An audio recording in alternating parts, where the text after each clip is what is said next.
Where the hell are we going?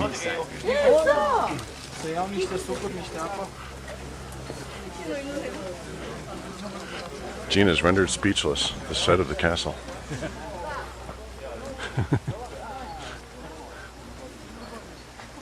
Is this Las Vegas?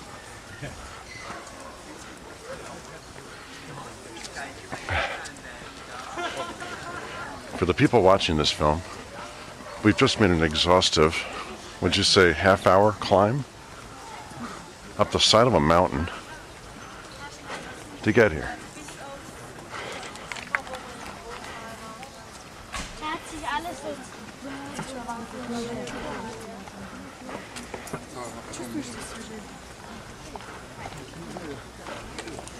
Is this it, or is this the guest house? His is actually another 1,000 feet up, right? All right.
I feel like I just took a shower, put clothes on. Didn't dry off. We should just stop showering. Yeah. Everywhere we go in Germany, we just sweat to death. Oh, it's so cold. Yeah, it's so cold here. It's so cold. It's so clean. Is there anything you'd like to say to the camera? To say, fooey. Okay, fooey is the word. I'm only halfway there. I got to walk down now. We've gotten to the top. We managed to find another hill, though, to climb. Okay.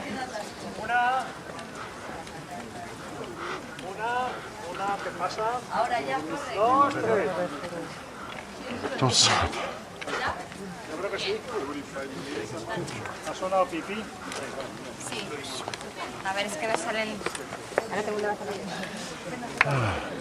Oh, look at the pretty valley below. Oh. Estamos ahí. Okay. Oh, so beautiful. Oh. It's the best emotion I could come up with.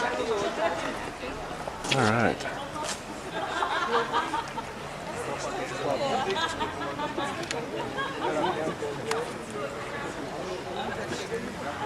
Now the mountain's behind here. That's Austria, right?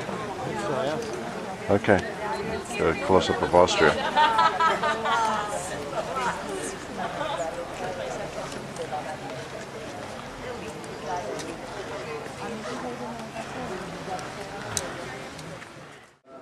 I'm going to put this in a low light mode.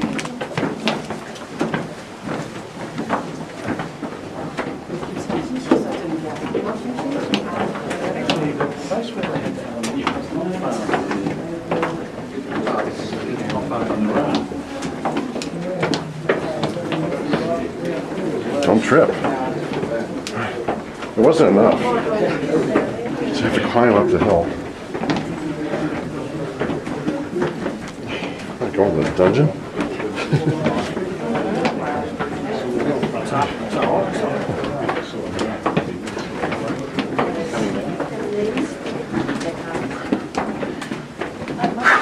Okay. I guess you can stop and rest here.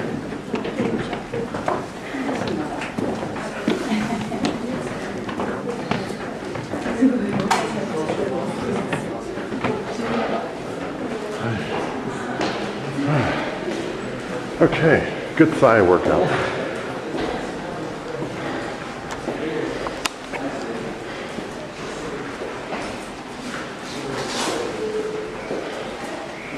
Okay, we made it inside.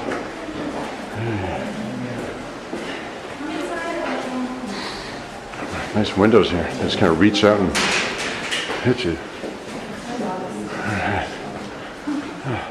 Built by King Ludwig II of Bavaria, who also built the castles Linderhof and Herrenhorst.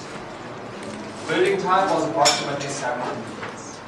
Building started 1869 and it ended 1886 when the king died.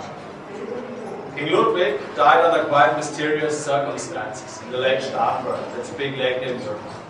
And when he died, immediately, all building works on his castles were prepared. So the only castle that was finished was Linderhof. Here in Neuschwanstein, only 1/3 of the rooms have been finished as they were planned. And you're going to see all of them today during this tour. King Ludwig was a friend and patron of the German composer Richard Wagner. He dedicated Neuschwanstein to the works of Wagner, and he tried to turn the theatrical world of Wagner into reality. The castle is built up in the style of medieval castles of the 11th and 12th centuries. The building style is predominantly late Romance. But there are also other building styles in here, like Neo-Gothic and Neo-Byzantine. We're now here on the second floor of the main building. That's where the service quarters were. When we go out, we see on the left-hand side the rooms of the service. We then go up into the fourth floor. There's a throne room and the king's quarters. Before we go, I have to ask you not to touch any of the exhibits in the castle, and it's also not allowed to take pictures or make videos.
Yeah, Gene, where are we now? I don't know. This is a pretty town.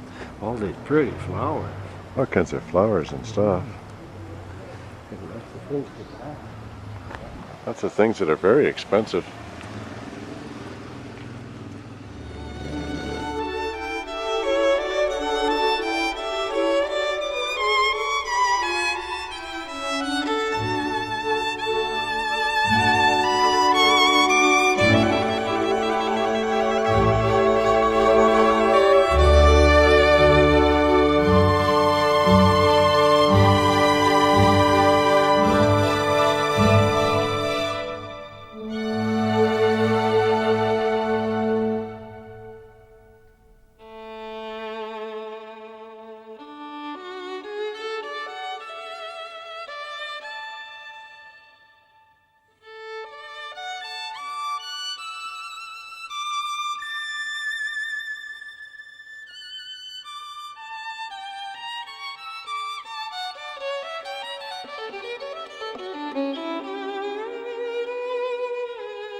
Lindenhof Palace. Please have a look at the sign first.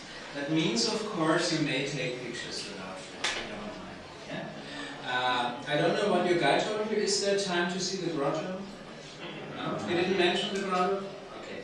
I don't have to mention it either. Only if you're not with the group, you can go to the grotto afterwards. An artificial cave, 5 minutes from here. Yeah? You follow the signs at the rear.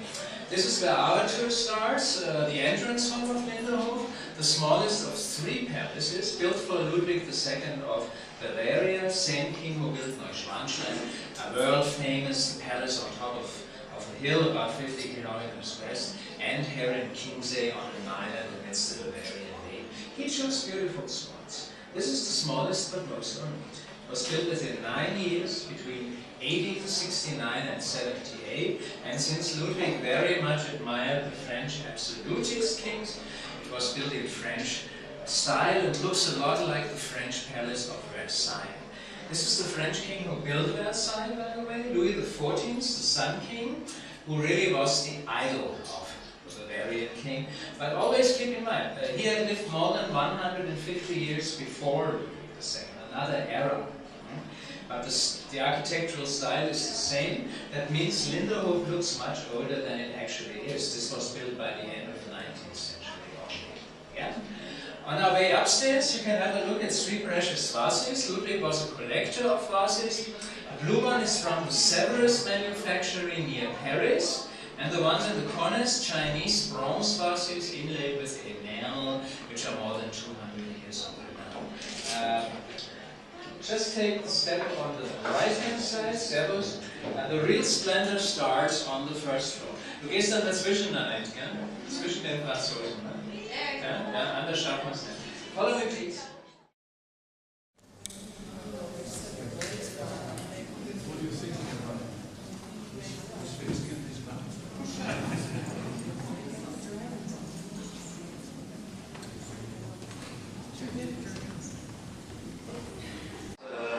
Symbolizes the evening scene from the Greek mythology, Apollo and Aphrodite. No, this has got nothing to do with Wagner. And Neuschwanstein is dedicated to Wagner. There's no honor scenes inside. Only Greek mythology scenes from the Bible or from the French culture. That's all. This is the Western tapestry room. Later we'll see an Eastern one. On the walls, however, it's no tapestry, paintings only painted on coarse canvas to make them look like tapestry. The real tapestry, woven in French tradition, Gobelin style, that's the curtains and coverings of the seating furniture. The instrument is a very special one, can be played either as a piano or harmonium. It's called Eolodion. Ludwig had it manufactured in Munich, hoping his favorite composer, Richard Wagner, might play on it, but I guess Wagner was too busy composing. He never came here. Few people have played on this since then. It's a shame, and I'm afraid it's out of tune. In front of the window stands one out of 2 peacocks in the palace. Ludwig liked peacocks very much. This is a life-size one, French Severus porcelain. Later we'll see a second peacock.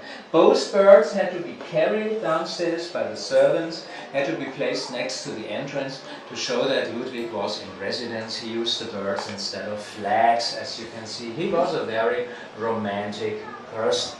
On the walls everything is carved. All the ornaments are made of lime wood, taken from lime or linden trees. Soft wood, easily to be cut, which later was covered with a very thin layer of gold. The next room is the only one showing long before, more than 1 century before Ludwig II. But he read a lot of books on French history. You might call him a Francophile. Right here, the king's throne, and above the Bavarian coat of arms, which is not painted but needlework, consisting of about 100 stitches to the square centimeter. The side hangings left and right are made of genuine ermine, a symbol of royal power, a fur often used for king's coronation robes. The table in front of the throne is covered with white Carrara marble from Italy, one of the most famous ones worldwide. And in case you prefer green, as you like these tables over there, a semi-precious stone from Russia, often used for earrings, even today. Green malachite. Green malachite. The tables were given to Ludwig by the Russian Tsarina in those days as a gift. Nice gift indeed. Above this window it's the park, and in the background the facade of Versailles Palace. Not only at Linderhof was Ludwig inspired by Versailles, at Herrenchiemsee even more, the palace on the island amidst Lake Chiemsee between Munich and Salzburg. As I said, a real Francophile he was. The next room is the largest and highest one, the royal bedroom. On our way, another waiting room for the servants, the lavender cabinet, showing Louis XV of France in the center, the French king who succeeded the Sun King Louis XIV. Lots of kings named Louis in Europe. And he's looking at the most famous lady of his court, the one on the right, a real VIP in those days, Madame Pompadour. In spite of her strange name, she was even more influential than the French queen in those days, I can tell you. As you can see, the servants were allowed to take a seat while waiting. Don't ask me for how long they had to wait, nobody can tell.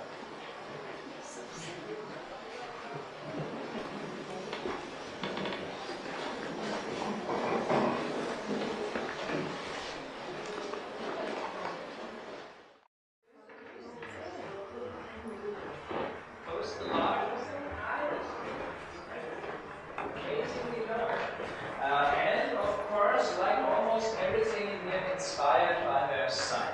The Sun King at Versailles had a cylinder bedroom, which you can see above the doors, showing both the morning and evening receptions of this king, the ceremonies of levee and coucher, with part of the court, including statesmen, even clergymen, standing around while the king is either being dressed or undressed by the servants. They talked over state affairs on such occasions. Of course, the bedrooms had to be very large, but there was no court like this palace. Different era, different king. Ludwig II liked to stay on his own. Few visitors he had in this palace, no receptions, no queen, he never married, left no heirs. You might call him a royal recluse. But nevertheless, he had what you call a king-size bed. Yeah, a little amazing. Huh? Well, Ludwig actually was a tall man of about 6'3". That's why he needed a bed like this, at least as far as the length is concerned. King size, yeah? And as you can see, the bed is very high. Even from his bedside, Ludwig wanted to have a look out of the window. Splendid view. He could see both the cascade and the fountain of Neptune. Royal TV, you might say. The way he liked it, very romantic. The mirror frames and console tables are made of Meissen porcelain or Dresden china from the village of Meissen in the vicinity of Dresden, capital of Saxony, another district of today's Germany. You can look it up on your map. The manufacturer there still exists. MEISSEN. You can go there. There's lots of pieces on sale. But I have to warn you, it costs you a lot. Maybe the most expensive one in the world today. The next room is the dining room. On our way, another waiting room, the third one, the pink cabinet. I should say these cabinets look much better than today's waiting rooms. At least better than the ones of dentists. When looking back into the pink cabinet, it's another celebrity from the French court, you can see there. The lady in the center was another celebrity of the French court, Madame du Barry, the one who succeeded Madame Pompadour. But no single portrait of Ludwig's in his own palace. He didn't like that. The magic table right here allowed him to dine alone. A table standing on a platform, which could be lowered to the ground floor where you find the kitchen at that time. Down there, the table then was set by the servants, covered with the dishes, and cranked up again. Yeah. A crank system, that's what it is. Ludwig only had to sit there and wait for the table to arrive. So shy a man was he. It was so important for him that 9 years later, when Herrenchiemsee was built, the palace on the island, Ludwig had a similar table installed. On the table stands a somewhat special object, a cutlery holder, shaped like a Venetian gondola. Can be opened left and right. That's where they put knives, forks, and spoons, as well as salt and pepper. This type of cutlery holder is called meth. That's what it looks like from inside. Above, the chandelier, Meissen porcelain once again. And if you have a look at the ceiling, a painting, somewhat special, with two legs sticking out, the leg of the lady in blue, Flora, goddess of flowers, as well as the leg of this man, Bacchus, god of wine, looks as if they were stepping out, a feature often to be found in Valerian churches or residences. What looks like fireplaces, that's where the hot air would come up, by means of which the palace could be heated in the king's days, like a central heating almost. This is about 900 meters above sea level. It gets pretty cold in winter. Of course, it had to be heated. The next room might seem somewhat familiar to you, but first comes the fourth and last of the circus waiting rooms. This time it's the blue cabinet. But this eastern tapestry room, as you can see, looks like the western one, where we started our tour with only the musical instrument missing this time. But instead we got another peacock made of porcelain.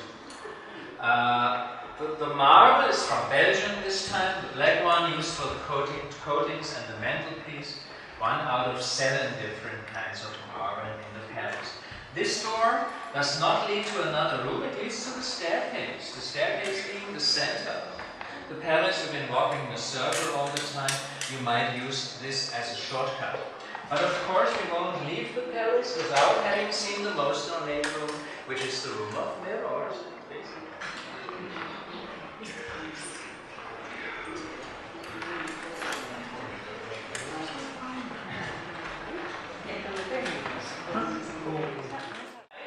Even more fantastic by candlelight, with all the reflections, but I can tell you it was by night when Ludwig stayed here. He was a nocturnal person. Yeah. He slept during the days, got up in the evenings, stayed awake all night, writing at the desk in the corner or reading on the sofa in the niche. This room served as Ludwig's study. What you can see hanging in the niche is considered to be the most precious work of art of all the rooms in this palace. A chandelier hand-carved of Indian ivory. In addition to this, 93 little vases dispersed on the walls coming from the Nymphenburg manufactory of Munich, vases which were not meant for flowers, mere decoration. Another pastime of Ludwig's, obviously, collecting vases, not only reading. Well, there's so many little details in here, more than you can grasp on first sight. Even if you come here several times, you notice new details every time. Makes it all the more amazing that this was built within 9 years, between 1869 and 78. The only one of Ludwig's palaces to be completed, the only one where he actually lived. He enjoyed staying here. Hope you enjoyed my tour. Having walked in a circle, the next room is the first one. We'll be descending the steps you already know, and then you'll be leaving the palace through a marble door I've opened for you. It'll lead you to the rear, to the Fountain of Neptune. If you have to get back to the car park, turn left at the exit. If you